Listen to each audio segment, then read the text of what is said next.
All right. Thank you very much, Alexi, for that introduction. My name is Stephan. I'm one of the folks who started Flink a few years ago, and together with other people that started Apache Flink, we actually founded Data Artisans together. What we now do most of our time is actually continue to develop the open source project, and what we do have is actually a commercial platform built around Apache Flink. But yeah, today I'm going to talk about the open source part, actually.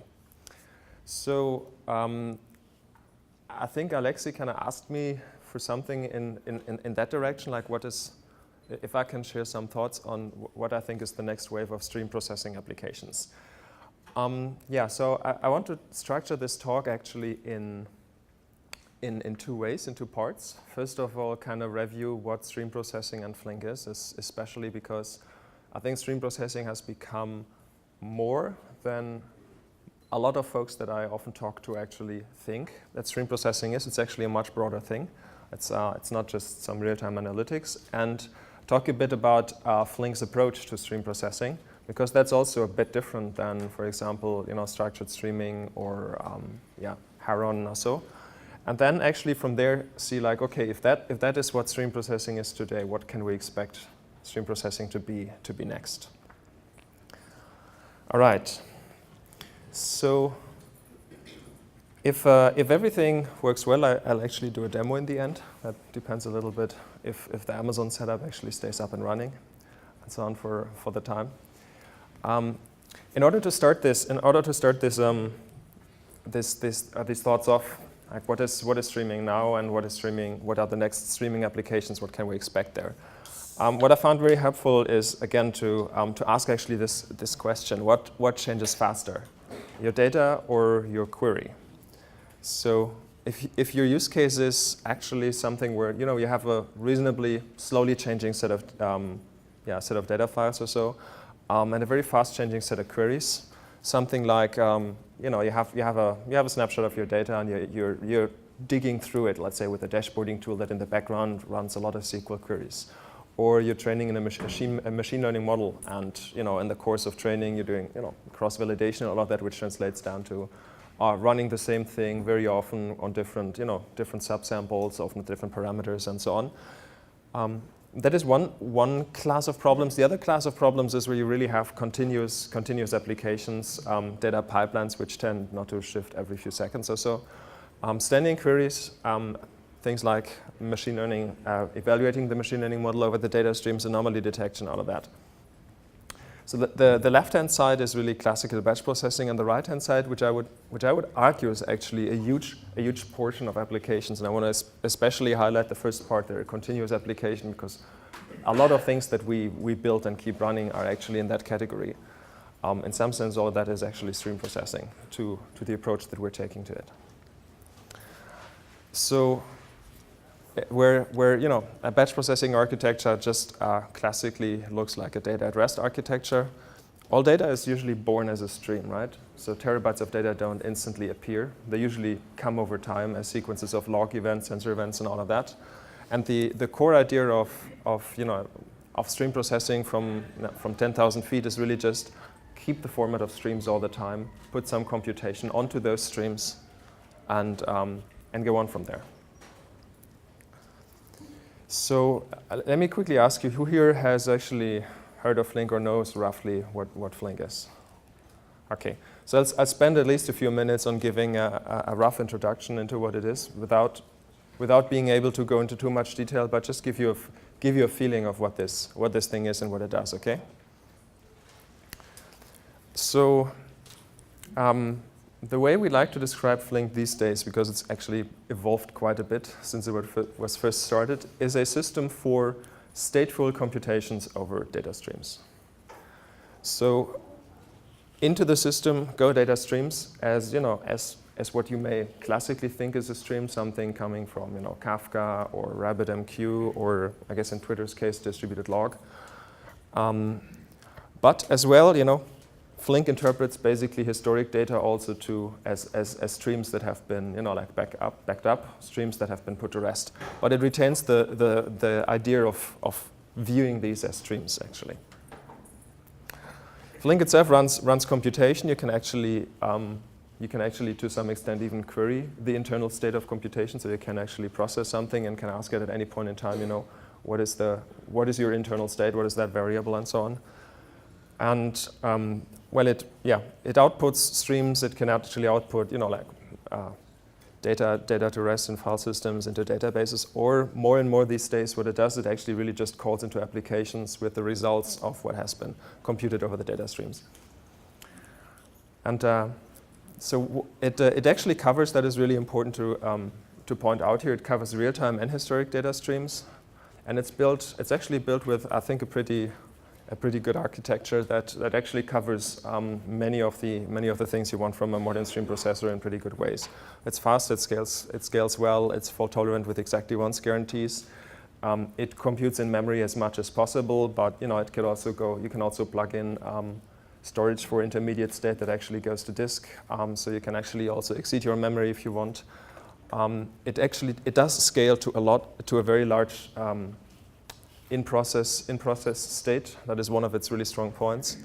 And it's built with, I would say, like next to Apache Beam, the most sophisticated event time support that you can get these days. So if you look at how is Flink built, it's built on 4 key ingredients, I would say.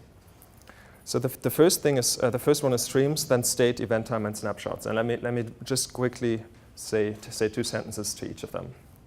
So the event streams part means it's modeling internally everything as streams, and it tries to keep data moving all the time as much as possible. So it doesn't introduce artificial boundaries, and it actually treats batch processing also as a stream processing case. So a batch is basically a bounded window of a stream. The important part here is again no artificial boundaries, so it gets actually very low latency. You can think of it really as a continuous application, just as a piece of application logic, business logic that runs continuously in a container. As I said before, it has a very sophisticated support for state. State meaning really that at any point in time when you receive an event, what you can do is you can not just look at that individual event and do something with it, but you can actually look at at your context. Let's say you're doing something as simple as counting events by key. Then that state is your current count for a certain key. And the important thing is it manages this all internally, so it doesn't go to an external data store or so in order to do that, but does it internally, and it does it actually in a way that you can actually rescale it. You can go in memory, you can go out of core. It gives you a very high flexibility in how you can keep that state. So it's actually way more than just something like key value pairs or so. You can almost keep, let's say, arbitrary in-process data structures fault tolerant. The third ingredient is actually time and event time. So for those of you who have actually followed the stream processing space a little bit, and I would say especially the last year, have probably come across one or the other talk from the Apache Beam folks from Google that have actually described this whole idea of how to model streams as streams of events that kind of have 2 time characteristics. When are we processing it now? Processing time. When did it originally occur? Event time. How do we use this to build sophisticated semantics?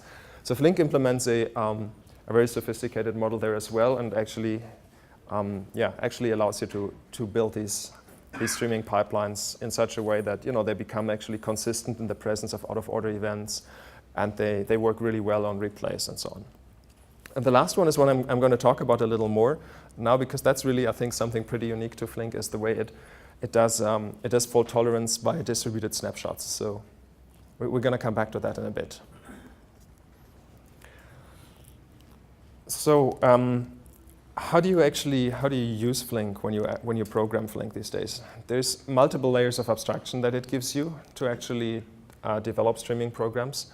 The core API is the data stream API these days, which is the API for stream and batch data processing. And that one looks, I'm not sure if you can actually see that here. It's a rather small print. It looks roughly, as data processing APIs look these days. It's functional programming.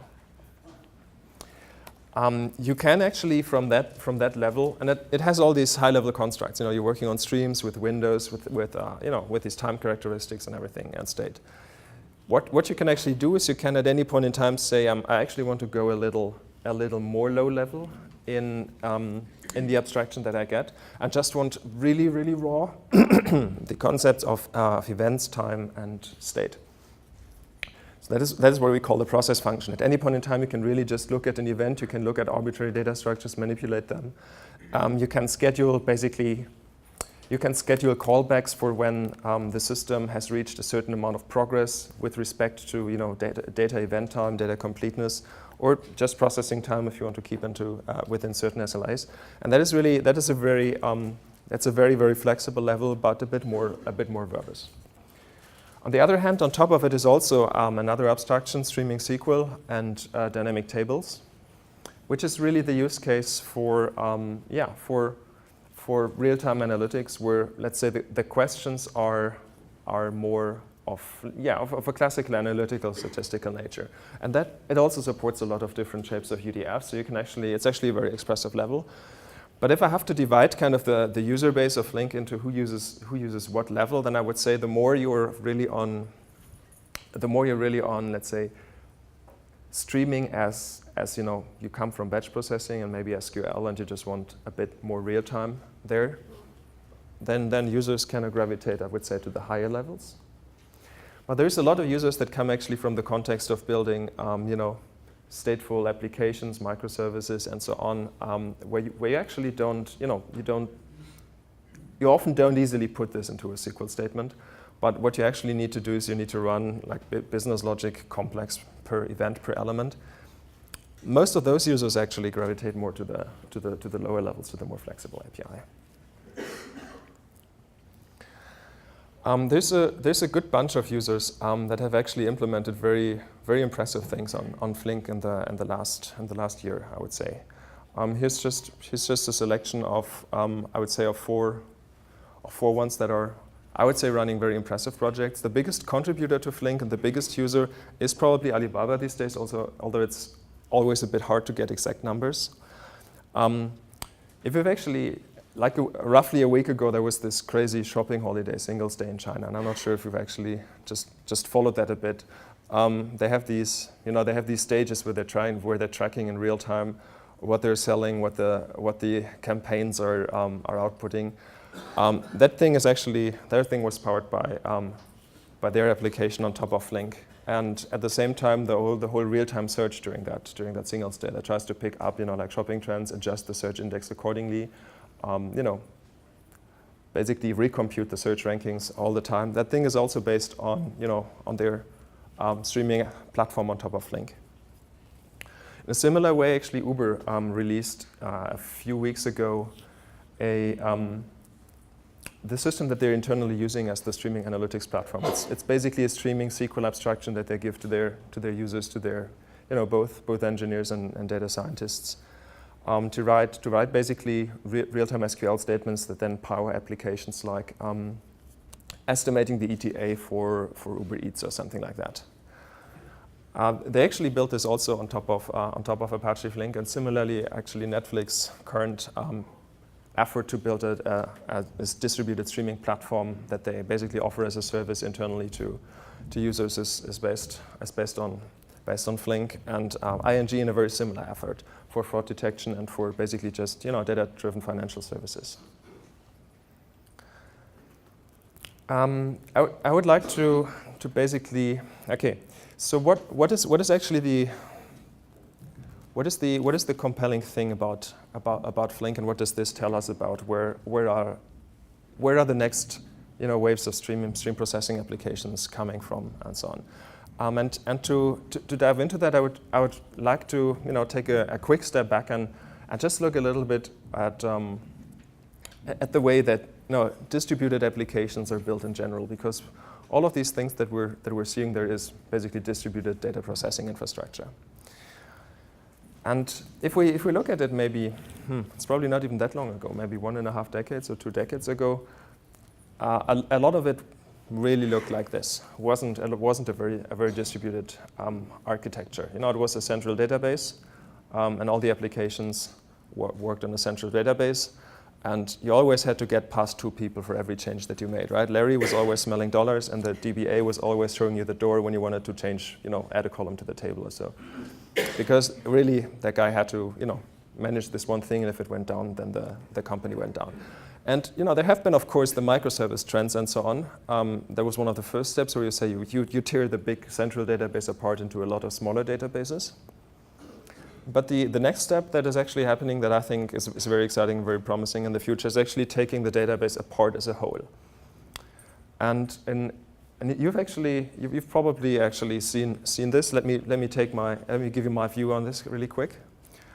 This picture is taken from the docs of Apache Cassandra, but it's in some sense kind of, I think, representative for how a lot of databases look internally. So what you're doing is you're receiving data that is written. It goes to a commit log.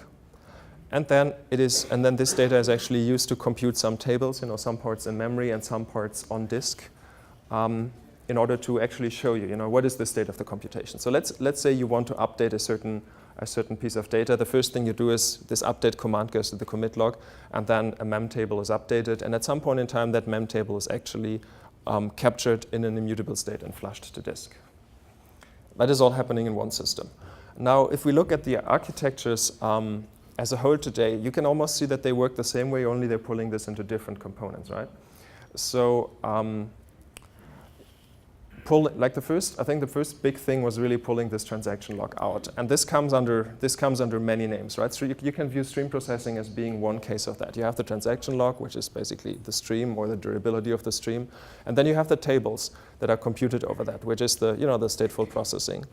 If you're actually coming from a microservices world and you're really fond of the event sourcing paradigm, that is actually almost the same thing. So that's also pulling the streams out, the log out, and then building the application as a view over that stream.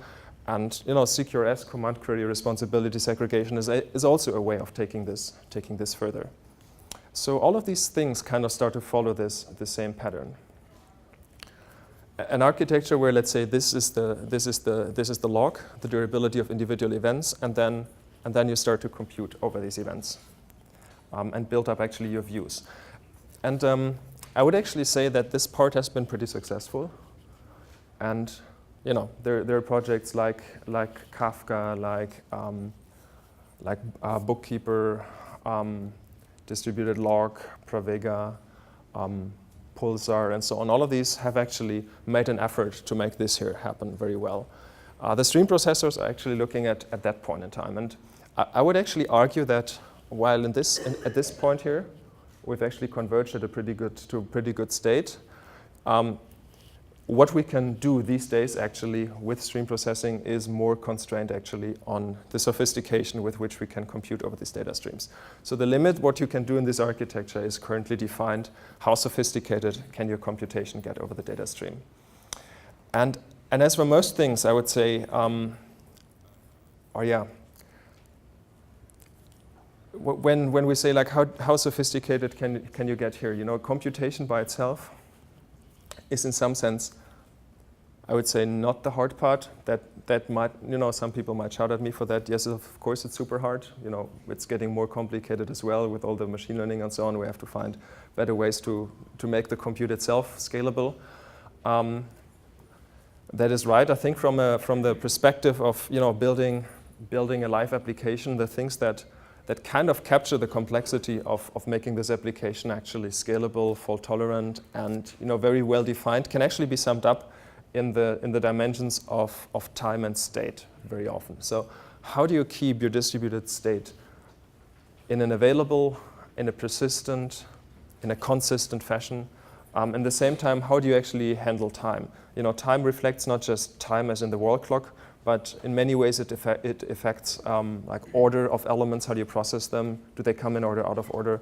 How does it affect completeness of the data? Do we, I have an event here. Am I actually really able to interpret this properly, or is some other information missing still that might come a little bit later, but that I would really need in order to properly interpret this event? Like solving those two things is something that actually takes this to the next level.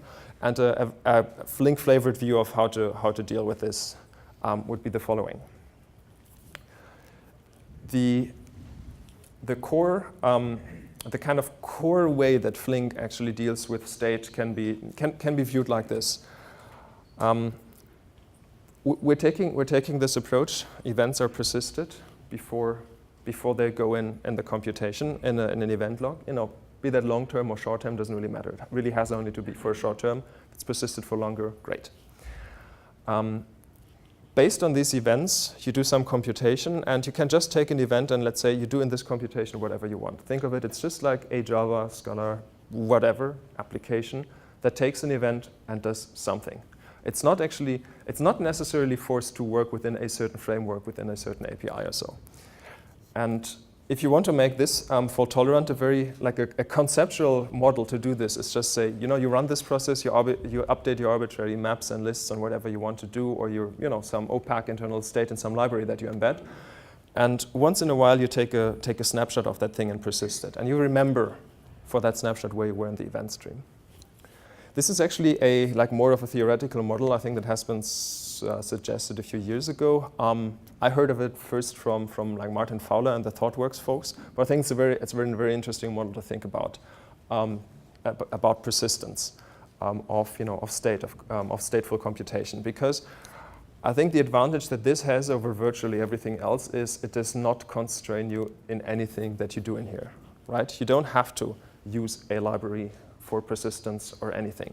And even if even a good library that says, I can give you a lot of very flexible maps and lists and so on, and every time you do manipulation, it kind of goes back to a key-value store, then, in the API, it doesn't look like you're dealing with that, but really you have to take it very much into account when you scale out the application, because it very much affects what you can actually do, because, every update or so introduces a certain amount of latency. So just really working in your local process memory, not worrying about anything else, and letting this model take care of the persistence is kind of the most flexible thing you can do.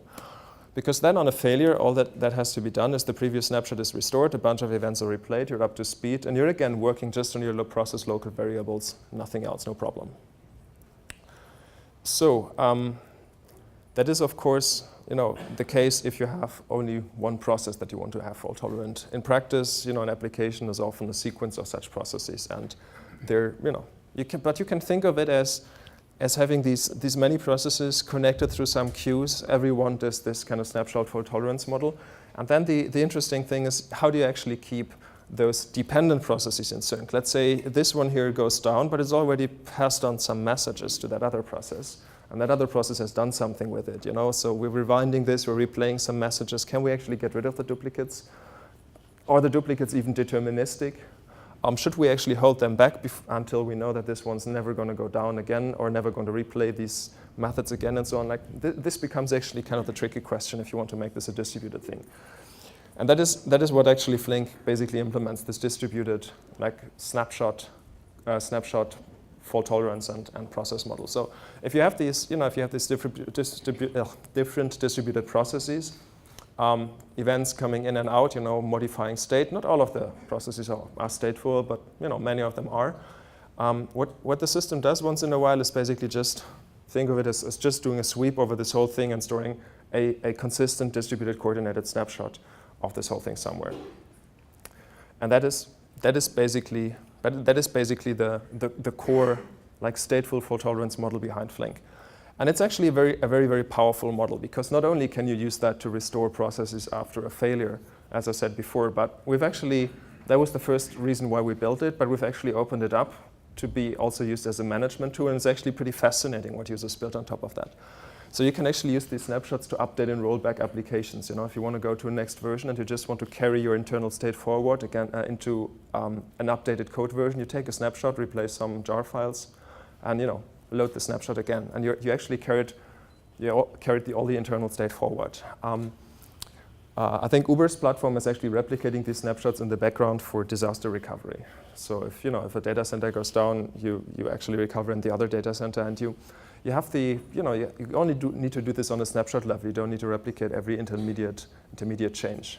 One important thing to point out is that these snapshots happen asynchronously in the background, so they don't actually impact computation, which actually makes this very feasible, because you're not affecting the latency and the pre-message processing with the cross data center operations. You can use this to basically archive the state of applications, migrate applications between, let's say, a testing and a production cluster.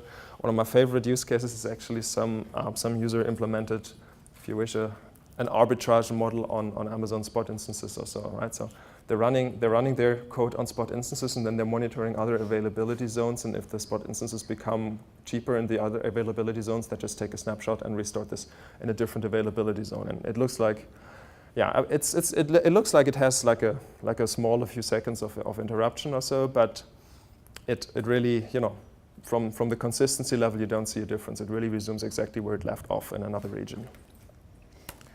So, looking a bit at how does this affect our way of, you know, building applications, be that stream processing or non-stream processing. I'll quickly check how much time I have left. Oh, that's good. The core kind of shift in architecture is that you're going from a stateless computational layer and having the state in some databases to a model where you keep some amount of state directly in the computation, and the storage layer basically persists the events, it persists snapshots, and you can also think of it persists state as soon as it has become immutable. So what would that mean? For example, let's assume you have this microblogging app or so. Yeah? I don't know why. This is the example that, you know, comes to my mind here. But let's assume you have that and you want to view something like, you know, how many folks are actually interacting with that thing in a certain hour, right? As long as these things keep changing within the hour, it's actually part of the application logic state. You know, every impression should update something there. Once the hour is up, it becomes kind of an immutable thing, and you throw it out of the application state just into an archival type of database. So the key point is, as long as you're actually working with state, as you're reading it, modifying it, and all of that, I think state really belongs into the application, and it doesn't belong into some other system remote where you only push it because you want it to be fault tolerant. For archival, that's a completely different question, right? Once the hour is up and it becomes immutable, put it into a system that scales differently because you do have different requirements in scaling the storage capacity and so on, compared to the, you know, application compute. But as long as you're really working with state, as it's a work set, it should really be part of the process, because you get so many nice benefits out of it, right? Rather than for every little bit of computation going across tier boundaries, you're only updating some internal state and you're asynchronously writing large blocks across these tier boundaries. You get very naturally exactly once guarantees, you know, as every event is reflected once and only once in the internal state. And yeah, the only thing that you get so the only way to actually realize this in the classical database architecture is to either use distributed transactions, which a lot of people don't like to do because it's very expensive, or to kind of rework your application that it actually works with a model that is not really fully consistent, that's only eventually consistent, or maybe not quite consistent at all. So you have to worry about idempotence at very many steps. Similarly, if you actually want to scale out a service, and again, I'm only talking about, you know, the data that you're really working on at that very moment. If you scale it out in the streaming way, you basically add also working set persistence capacity in the same way as you're adding compute capacity. Versus, you know, if you separate those things into databases and compute, those two things have to be scaled independently, which can be an advantage, but I would argue for the working set, you typically want to scale them together. And as a special case, deploying a new service is also, you know, it's just bringing up another container, which implicitly also handles the state, versus, you know, preparing the database to handle another application. All right, that is a bit of a, you know, how does, you know, the whole streaming and Flink's approach in handling state for computing over data streams, how to think about it, and, you know, what are some nice properties about it. The second ingredient that I talked about a few minutes before was time. And when you build actually a distributed application that processes events coming from users, sensors, machines, whatever, there's a few notions to think through when it comes to time. So first of all, there's very many different definitions of time in that system. Let's assume we're treating a certain event that is in an impression of a tweet, right? There's the time when this impression was actually made on the mobile device. There's the time when you first received it on your gateway service or stored it in your data center. There's the time when the stream processor first picked it up, and now you're in the middle of your window, and what time is it by the time you're actually processing this impression?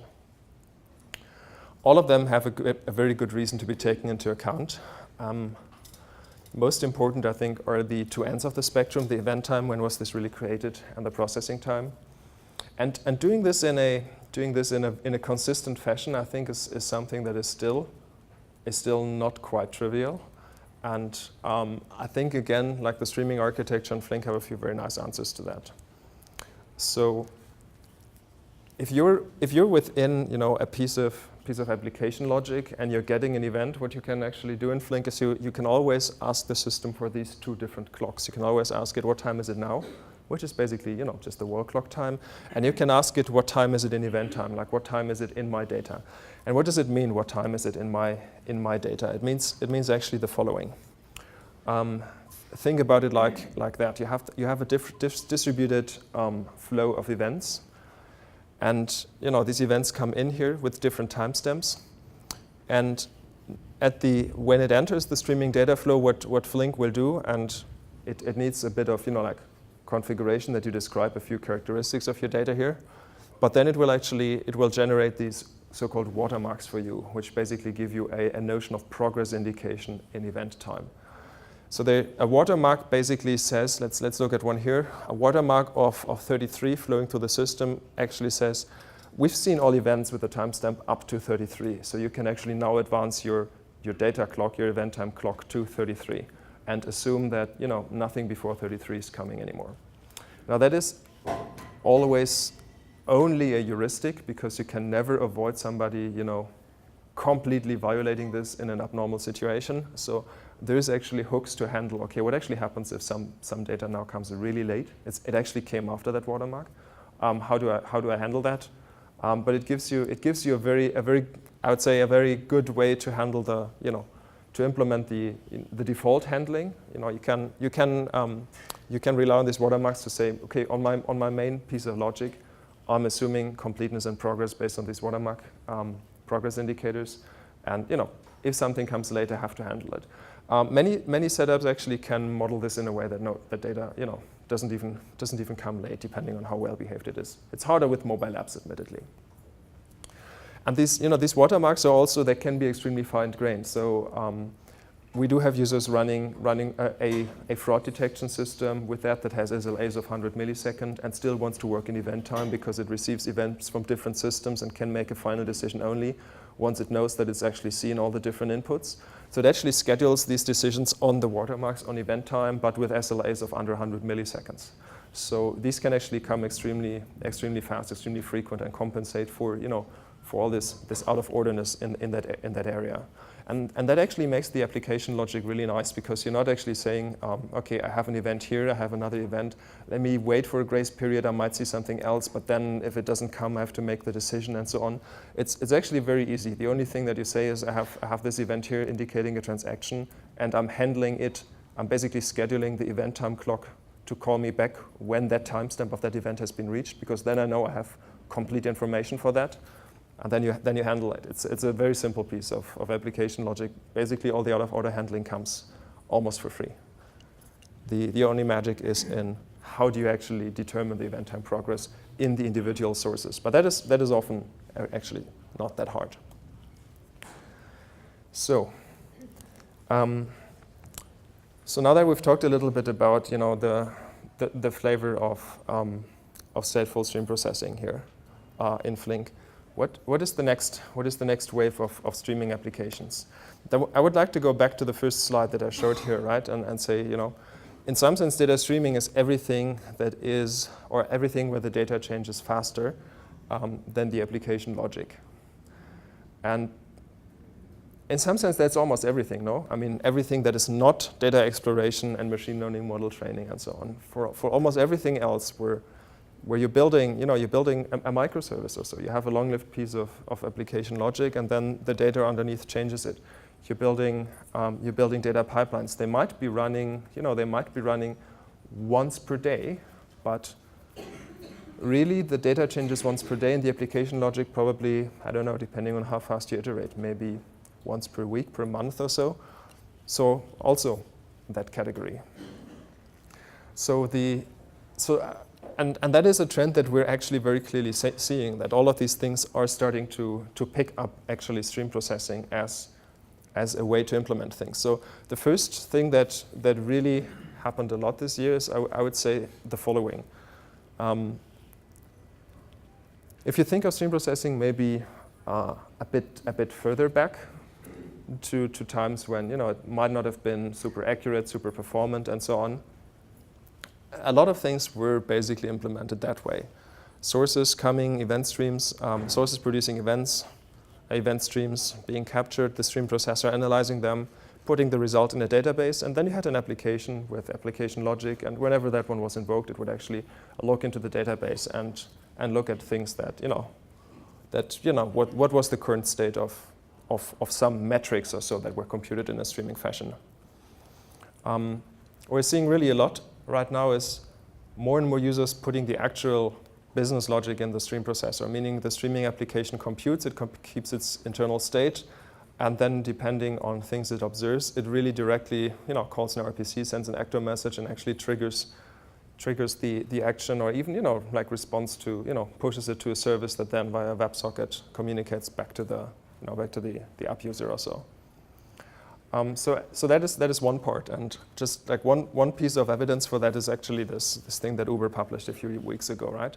The streaming data platform. All these jobs coming in, applications being defined as with SQL and UDFs, a Flink job running then in the background, and of course it always also publishes to Elasticsearch, MySQL, Kafka, and so on. But a very popular sync is actually just RPC actually these days. RPC as a streaming application sync.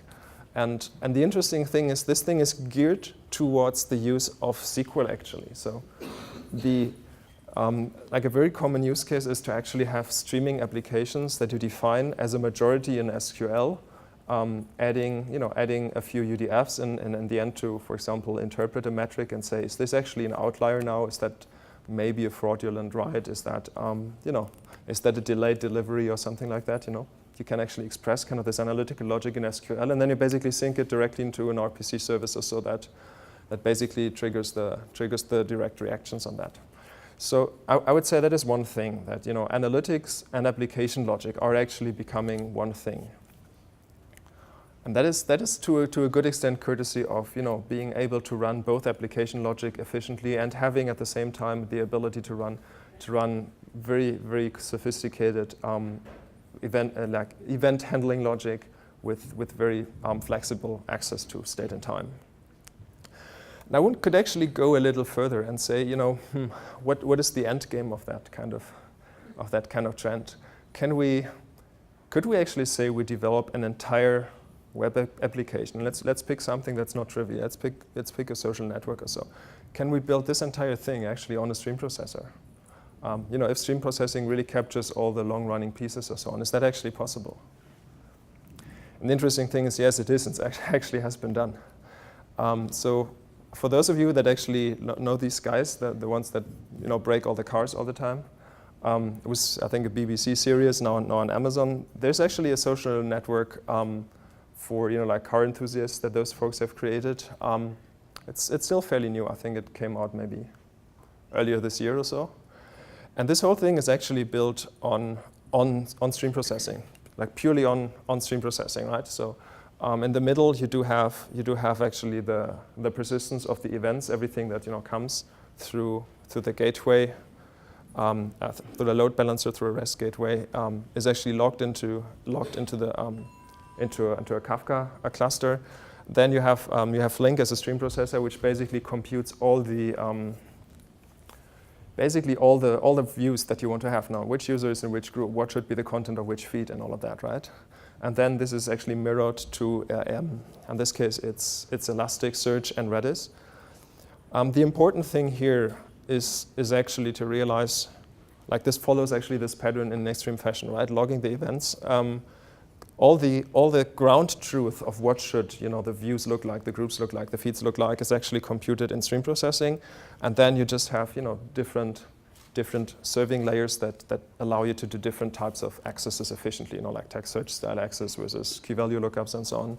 So it's kind of taking this idea of CQRS to the extreme and basically saying, yeah, stream processing is a good match for that, and you can actually build this entire thing about stream processing. So the entire business logic of this thing rests inside a stream processor.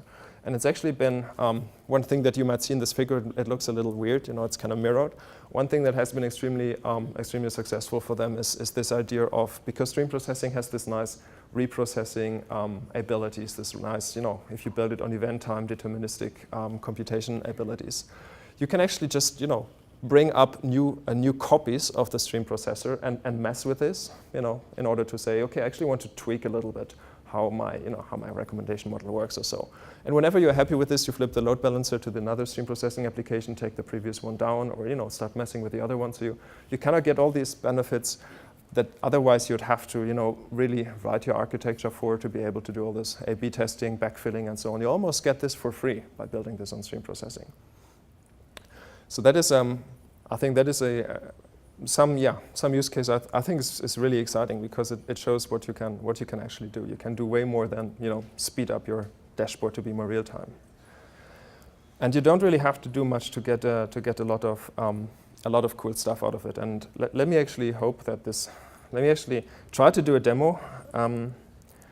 It is running on a small Amazon. On a set of small Amazon machines, because I couldn't make it run here on my Windows laptop, and I really hope that this stuff is actually up and running and behaving well.